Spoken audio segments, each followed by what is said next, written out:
इस प्रॉब्लम में दिया है कि there is a triangular wedge जिसका मास m2 एक स्मूथ इंक्लाइन सरफेस पे रेस्ट कर रहा है। इसके कांटेक्ट में है m1 मास का एक ब्लॉक जो कि एक हॉरिजॉन्टल थ्रेड से बंधा हुआ है। थ्रेड का ये एंड फिक्स है और ये सरफेस भी हॉरिजॉन्टल है। थ्रेड का अपना कोई मास नहीं है और जब इसको अलाउ करते हैं स्लिप करने के लिए तो स्लिप नहीं करता क्योंकि यहाँ का जो फ्रिक्शन है it is providing enough force.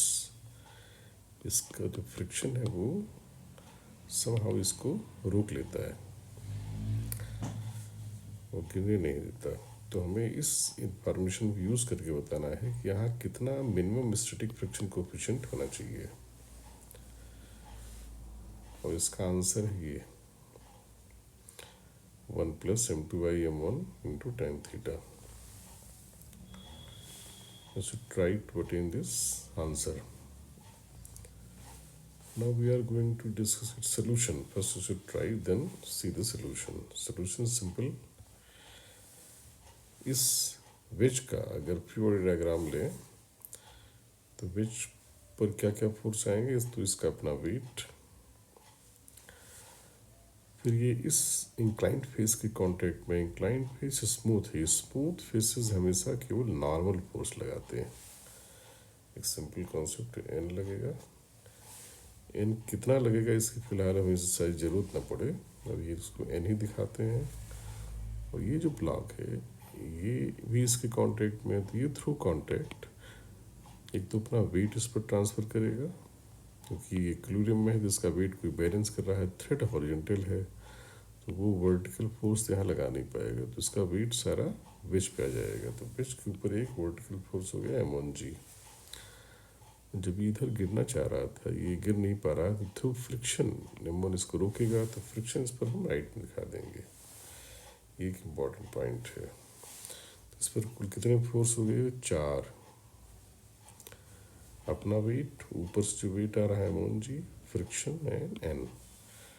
और चूँकि वेज इस प्लेन के लॉन्ग स्लिप कर सकता है, प्लेन स्मूथ और स्लिप नहीं कर रहा, दैट मीन्स इस प्लेन के लॉन्ग इस वेज पर नेट फोर्स 0 होना चाहिए। प्लेन के लॉन्ग इस वेज का इक्विलिब्रियम लेने का फायदा होगा कि हमें एन की कैलकुलेशन की जरूरत नहीं पड़ेगी। एन चूँकि नॉर्मल है प्लेन के और हम बैलेंस कर रहे हैं प्लेन के लॉन्ग, तो प्लेन के लॉन्ग फोर्सेस क्या क्या आएंगे? एक तो एफ का कंपोनेंट ऐसे, ये एंगल है थीटा,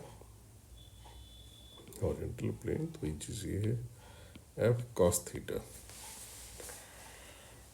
और प्लेन के लॉन्ग में दूसरा फोर्स होगा, इनका तो आएगा नहीं क्योंकि इन तो प्लेन के नॉर्मल है। प्लेन के लॉन्ग आएगा इन दोनों वेट का कंपोनेंट, इन दोनों वेट का कंपोनेंट हो जाएगा combined weight into sine theta.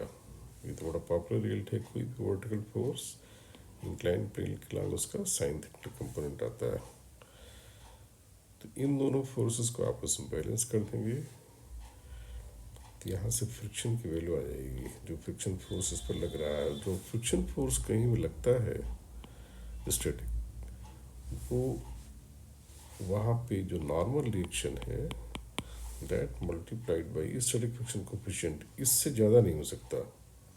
That means जो लग रहा है ये स्टैटिक फ्रिक्शन की लिमिट है। तो जो भी स्टैटिक फ्रिक्शन हमारे पास है ये है मैक्सिमम इतना, वो रिक्वायर्ड वैल्यू से या तो बराबर हो गया उससे ज़्यादा होना चाहिए। इतनी हमें ज़रूरत है, इतना मैक्सिमम हो सकता है। जो हमारी एप्पल लिमिट है फिर ज़रूरत को मीट आउट करनी चाहिए। तो इसको ऐसे लिखेंगे mu S m1g should be equal to m1 + m2g tan theta. यहाँ से ये फ्रिक्शन इतना लिखना है सिंपल, म्यू एस पर ये लिमिट आ जाएगी, वो से डिवाइड करते हैं। This is answer.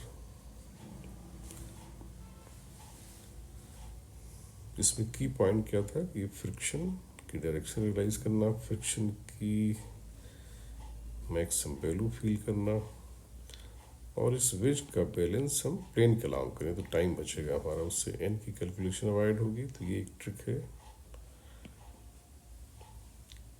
प्लेन के लॉन्ग इस बीच का बैलेंस लेंगे। प्लेन के नॉर्मल भी ऑटोमेटिकली बैलेंस होगा, बट उसकी हमें ज़रूरत नहीं है, राइट।